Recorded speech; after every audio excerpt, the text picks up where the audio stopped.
बिस्मिल्लाहिर्रहमानिर्रहीम। अस्सलाम वालेकुम दोस्तों, senior anchor person Nadeem Malik ने शहबाज शरीफ पर तनकीद के नश्तर बरसा दिए।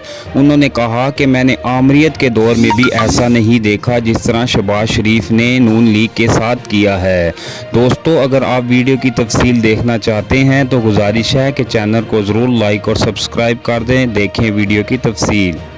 पाकिस्तान में कुछ ना कुछ ऐसा हो जाता है कि लगता ही है कि हम नॉर्मल एक फंक्शनिंग स्टेट की तरह से काम नहीं कर रहे हैं। जब कौमी असम्बली और सेनेट में आखिरी हफ्ता 10 रोज़ के अंदर कोई 70 के करीब कवानीन पास हुए तो उस वक्त भी हम बार बार ये सवाल उठाते थे कि 15 लोग बैठे हुए हाउस के अंदर और 1 घंटे के अंदर 30 कवानीन पास कर दिया। तो ये अंगूठा छाप वाला तरीका तो था, ये पार्लिमानी तरीका नहीं था जहाँ एक एक बिल के ऊपर बहस होनी ज़रूरी थी। फिर मैंने शाहिद खाकान अब्बासी का एक इंटरव्यू सुना, बहुत सारे यूनिवर्सिटियों के बिल उसमें से पास हुए थे। तो शाहिद खाकान अब्बासी ने कहा कि 15 करोड़ से लेकर 25 करोड़ रुपए तक ये सुनने में आ रहा है कि रिश्वत ली कुछ लोगों ने वो बिल पास करवाने के लिए। ये सिटिंग जो गवर्नमेंट थी उसका हिस्सा थे शाहिद खाकान अब्बासी, प्राइम मिनिस्टर की पार्टी से उनका ताल्लुक था। तो शहबाज शरीफ साहब के मुतल्लिक मेरा एक तासुर पहले भी था, लेकिन वो तक़वियत पकड़ रहा है कि शहबाज शरीफ साहब अपने केसेस तो माफ़ करवाने में कामयाब हुए हैं 26 अरब के, लेकिन जाते जाते वो इतना ज़्यादा कुछ कर गए हैं पाकिस्तान के साथ और अपनी जमात के साथ, सियासत और जमहूरियत के साथ, कि शायद वो जितना नुकसान उन्हें कोई मिलिट्री डिक्टेटर नहीं पहुंचा सका होगा, 12 अक्टूबर 99 को जनरल परवेज़ मुशर्रफ नहीं पहुंचा सका होगा PMLN को, शहबाज शरीफ की 1 साल की हुकूमत वो उनको नुकसान पहुँचा गई।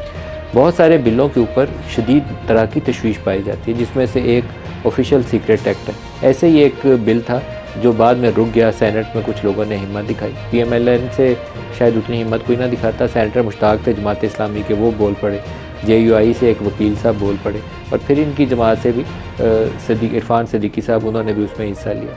वायलेंट एक्सट्रीमिज़म के ख़िलाफ़ एक बिल था। तो ये बाज़ चीज़ें ऐसी थी कि जिसमें सीधा सीधा नज़र आ रहा था कि आप इंतहा पे जा रहे हैं किसी चेक एंड बैलेंस के मुखालिफ और फंडामेंटल राइट्स की खिलाफ वर्जी करते हुए। उसमें से एक ऑफिशियल सीक्रेट एक्ट था। ऑफिशियल सीक्रेट एक्ट भी पास हो गया, मिलिट्री एक्ट भी पास हो गया। मिलिट्री एक्ट के मतलब मैं अपनी राय आपको पहले भी बता चुका हूँ, दोबारा दोहरा के बताऊँगा। वो मैं इसलिए बताना चाहता हूँ कि पाकिस्तान में इस वक्त फ़ौज के ख़िलाफ़ भी अजीबोगरीब तरह से ड्रामा हो रहा है।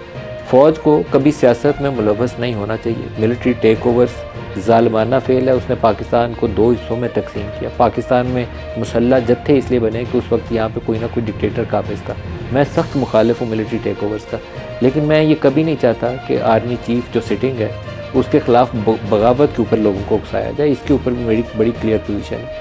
अरब स्प्रिंग जो थी वो क्यों कामयाब हुई, वो सारे मुसलमान मुल्क क्यों तबाह हुए, वहाँ पे फ़ौज तबाह हुई, वहाँ फ़ौज के अंदर अफरा तफरी फैली, क्योस फैला, यूनिटी ऑफ कमांड ख़त्म हो गई। तो जब यूनिटी ऑफ कमांड ख़त्म हो जाए तो फ़ौज तबाह हो जाती है। तो मैं अपनी फ़ौज के साथ ये कभी नहीं चाहूँगा, अपने मुल्क के साथ ये कभी नहीं चाहूँगा कि वो दिन आए, लेकिन फ़ंडामेंटल राइट्स की खिलाफ वर्जी उसके ऊपर अगर हम नहीं बोलें तो फिर तो मेरा जर्नलिज़म कोई नहीं है, और वो लोग जो पार्लियामान में जिन्होंने बैठ के इन बिलों को पास करवाया उनकी जमहूरियत कोई नहीं है। मैं उनके मुतल्लिक़ शदीद तहफ़्फ़ुज़ात रखता हूँ, शहबाज शरीफ के मुतल्लिक़, आसिफ़ अली ज़रदारी के मुतल्लिक़ और इमरान खान की जमात के मुतल्लिक़, क्योंकि वो सारे इसका हिस्सा बने। जिस वक्त आर्मी एक्ट पास हो रहा था सेनेट में, तो सेनेटर्स की जो अक्सरियत उस वक्त सेनेट में मौजूद थी, उनका तल्लुक़ तहरीक इंसाफ से था, उनका ताल्लुक़ उस वक्त PDM की जमातों से नहीं था। इसके बावजूद वो एक्ट जो था सेनेट से पास हुआ, फिर उसके बाद कौमी असम्बली से भी पास हुआ।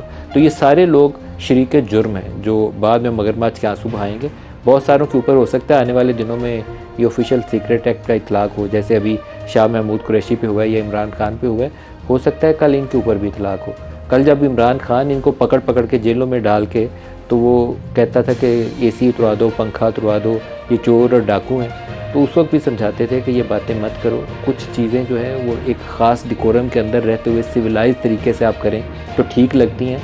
अपने मनसब से गिर के या दूसरे का जो अल्लाह ताला ने उसको इज़्ज़त दी है, कोई वज़ीर आज़म है, कोई सदर है, उसको तहकीर अमेज़ तरीके से आप किसी पे हिरन डाल दो, किसी पे घर पे धावा बोल दो, कोई वो मरियम थी कमरे में तो उसके कमरे का दरवाज़ा तोड़ दो, तो इस ज़ालिमाना फ़ेल की सज़ा मुकाफ़ात अमल से मिल जाती है।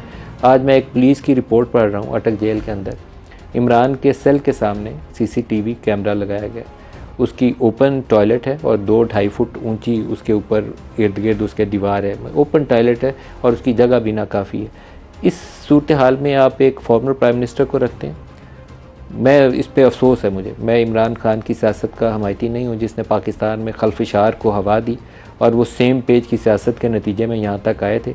लेकिन तमाम बुराइयों के बावजूद, तमाम उसके सियासी मसाइल के बावजूद मैं उसके साथ इस सलूक की मज़म्मत करता हूँ। जैसे शहबाज शरीफ को अगर 10 बाई 10 के सेल में रखना, या शाहिद खाकान को वो कसूरी चक्की कहते थे कि छोटा सा सेल है जिसमें सीधी टांगें भी नहीं होती, उसमें उसको बंद करना जुल्म था, उसी तरीके से इस फॉर्मर प्राइम मिनिस्टर को बंद करना भी ज़रूरी है। लेकिन बम इससे और ज़्यादा बड़ा फटा है। सदर आरिफ अलवी को दोनों बिल गए, बहुत सारे और बिलों की तरह ढेर सारे बिल थोक के हिसाब से खीरी जा रहे थे। बिल मुख्तलिफ़ तारीख़ों में उनके पास गए और वो आखिरी तारीख तक उन बिलों के ऊपर बैठे रहे। मैंने उनसे उनकी ज़ुबानी या इन राइटिंग उनकी किसी ट्वीट के नतीजे में ये नहीं देख सका पहले कि उन्होंने आर्मी एक्ट के ऊपर या ऑफिशियल सीक्रेट एक्ट के ऊपर कोई इतराज़ात लगाए। लेकिन जिस वक्त शाह महमूद कुरैशी की गिरफ़्तारी हुई उसके बाद एक ट्वीट सामने आया जिसमें सदर साहब ने कहा कि मैं अल्लाह को हाजिर नाजिर जानकर कहता हूँ कि मैंने इनके ऊपर दस्तखत नहीं किए, और मैंने अपने स्टाफ को कहा था कि इनको बग़ैर दस्तखत के वापस कर दें। और वो कर सकते हैं बाई लॉ, ये नहीं है कि वो जो चीज़ कह रहे हैं वो लॉ के अंदर प्रोवाइडेड नहीं है, वो वापस कर सकते हैं।